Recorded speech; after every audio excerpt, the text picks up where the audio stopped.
ঢাকা 17 থেকে আমরা যে মনোনয়নপত্র দাখিল করেছিলাম, আজকে যাচাই বাছাইয়ের সময় ছিল, সেটা বৈধ বলে গৃহীত হয়েছে। আলহামদুলিল্লাহ।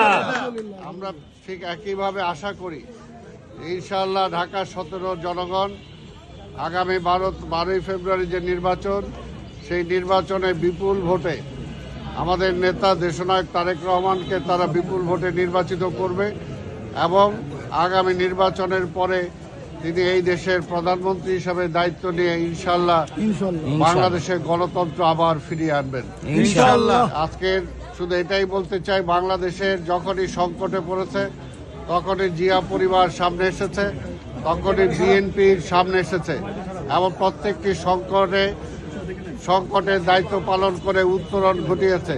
তা আজকেও ঠিক তেমনিভাবে আমরা আশা করি শহীদ রাষ্ট্রপতি জিয়া রহমান এই দেশে যেমনি গণতন্ত্র ফিরিয়ে দিয়েছিলেন, বেগম খালেদা জিয়া যেমনি এই দেশে গণতন্ত্র ও পার্লামেন্টের ডেমোক্রেসি ফিরিয়ে দিয়েছিলেন, আজকেও দীর্ঘ 17 বছর মানুষের যে ভোটের অধিকার কেড়ে নেওয়া হয়েছিল, যে স্বৈরাচার পাথরের মতো মানুষের বুকে চেপে বসে আছিল, আজকে সেই স্বৈরাচার বিদায় হয়েছে, কিন্তু এখন পর্যন্ত কিন্তু গণতন্ত্র আমরা ফিরে পাই নাই।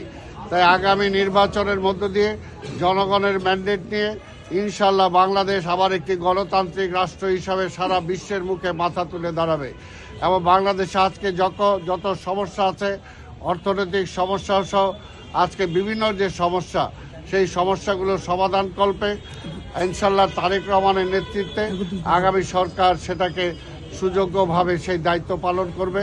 আমরা দেশবাসীর কাছে দোয়াও চাই এবং ভোটও চাই, এই দুটাই চাই। দেশবাসীর কাছে আমরা বেগম খালেদা জিয়ার জন্য দোয়া চাই, তারেক রহমানের জন্য দোয়া চাই এবং এই দেশটাকে গণতন্ত্রে ফিরে আনার জন্য আমরা ধানের শীষে ভোট চাই।